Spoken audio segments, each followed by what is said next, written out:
Assalamualaikum warahmatullahi wabarakatuh. Selamat pagi, salam sejahtera untuk kita semua. Yang terhormat kepada Ibu Mariati selaku dosen pengampu dan rekan-rekan yang saya banggakan. Perkenalkan, nama saya Min Kafifah Jalidah sebagai moderator pada kelompok 2 ini. Pada kesempatan hari ini, rekan-rekan saya akan menyampaikan materi mengenai kompetitif strategis. Baik, selanjutnya kita akan masuk kepada sesi pemaparan materi yang akan disampaikan oleh rekan-rekan saya. Kepadanya dipersilahkan. Oke, terima kasih kepada moderator. Yang pertama, strategi bersaing. Strategi bersaing adalah strategi bagaimana organisasi akan bersaing dalam bisnisnya. Untuk organisasi kecil yang hanya memiliki satu lini bisnis atau organisasi yang besar belum melakukan diversifikasi ke dalam produk atau pasar yang berbeda. Setiap bisnis akan memiliki strategi bersaing yang menentukan pertama, keunggulan kompetitifnya, yang kedua, produk atau layanan yang ditawarkan, dan yang terakhir, pelayanan yang diinginkan terjangkau. Sebuah organisasi berada di beberapa bisnis yang berbeda, bisnis tunggal, yang independen, dan yang memiliki strategi kompetitif, mereka sendiri disebut unit bisnis strategi atau SBU. Keunggulan kompetitif. Bila kita ingin mengembangkan strategi bersaing yang efektif, kita memerlukan pemahaman tentang keunggulan kompetitif. Yang membedakan organisasi yaitu keunggulan yang khas. Yang ke-1 ada kualitas sebagai keunggulan kompetitif. Jika diterapkan dengan benar, kualitas dapat menjadi cara bagi organisasi untuk menciptakan keunggulan kompetitif yang berkelanjutan.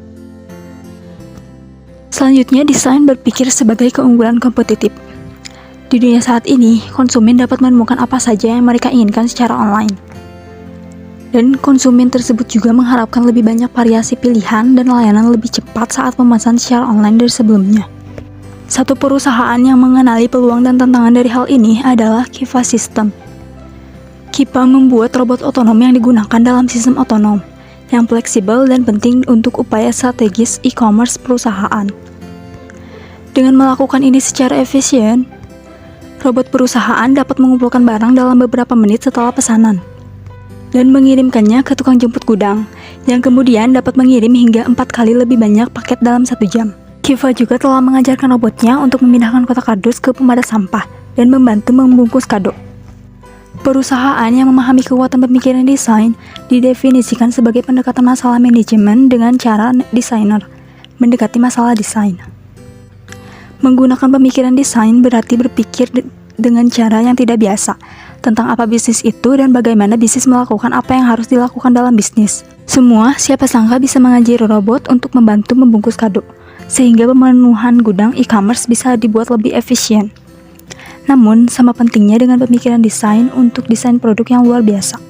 Itu juga berarti mengakui bahwa desain tidak hanya untuk produk atau proses, tetapi untuk setiap masalah kerja organisasi yang dapat muncul. Itulah mengapa kemampuan perusahaan untuk menggunakan pemikiran desain dalam cara karyawan dan manajernya mengelola secara strategis dapat menjadi alat kompetitif yang ampuh. Media sosial sebagai keunggulan kompetitif.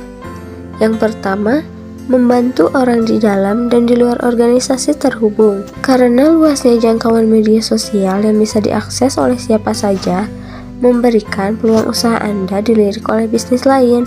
Jika Anda beruntung mendapatkan partner distributor baru lewat media sosial, bisa saja terjadi. 2. Mengurangi biaya atau meningkatkan kemungkinan pendapatan atau keduanya.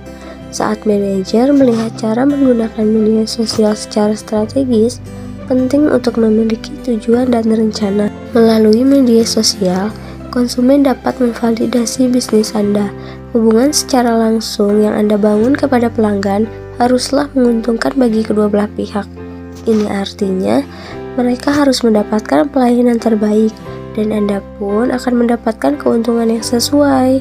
Anda juga dapat meningkatkan tingkat pencarian pada bisnis atau usaha kecil Anda melalui pelayanan terbaik yang Anda berikan kepada pelanggan. Merancang branding online yang baik, bekerja sama dengan mitra bisnis baru dan membangun koneksi, itu artinya Anda telah berupaya memberikan pelayanan yang terbaik bagi pelanggan. 4. Keunggulan kompetitif yang berkelanjutan. Menggunakan manajemen strategis, manajer dapat memposisikan organisasi mereka dengan lebih baik untuk mendapatkan keunggulan kompetitif yang berkelanjutan. Dalam industri apapun, 5 kekuatan kompetitif menentukan aturan persaingan. Bersama-sama, 5 kekuatan ini menentukan daya tarik dan profitabilitas industri yang dinilai manajer dengan menggunakan 5 faktor berikut. 1. Ancaman pendatang baru. Di sini kita harus mengetahui seberapa besar kemungkinan pesaing baru akan masuk ke dalam industri. Yang kedua, ancaman pengganti. Di sini juga kita harus mengetahui seberapa besar kemungkinan produk industri lain dapat menggantikan produk industri kita. Yang ketiga, daya tawar pembeli. Seberapa besar daya tawar yang dimiliki oleh pembeli atau pelanggan. Yang keempat, daya tawar pemasok. Seberapa besar daya tawar yang dimiliki oleh pemasok. Yang kelima, persaingan saat ini. Seberapa intens persaingan di antara pesaing industri saat ini. Setelah manajer menilai 5 kekuatan dan melakukan analisis SWOT, mereka siap untuk memilih strategi kompetitif yang sesuai, yaitu yang sesuai dengan kekuatan kompetitif sumber daya dan kapabilitas organisasi dan industri tempatnya berada. Menurut Potter, tidak ada perusahaan yang bisa sukses dengan mencoba menjadi segalanya bagi semua orang. Dia juga mengusulkan agar para manajer memilih strategi yang akan memberi organisasi keunggulan kompetitif, baik dari biaya yang lebih rendah daripada semua pesaing industri lainnya, atau dengan menjadi berbeda secara signifikan dari pesaing. Nah, lalu apa yang akan terjadi jika sebuah organisasi tidak dapat mengembangkan biaya atau keuntungan diferensiasi? Potter menyebutkan dan memperingatkan bahwa terjebak di tengah bukanlah tempat yang baik. Melepaskan diri berarti memilih keunggulan kompetitif yang mana yang akan dikejar dan kemudian melakukannya dengan menyelaraskan sumber daya, kemampuan, dan kompetensi inti. Memang tidak mudah melakukannya, tetapi kita harus menjaga biaya tetap rendah dan benar-benar berbeda. Demikian pemaparan materi dari kelompok kami. Apabila ada kekurangan atau kesalahan, mohon maaf. Pamit undur diri. Wassalamualaikum warahmatullahi wabarakatuh. Terima kasih.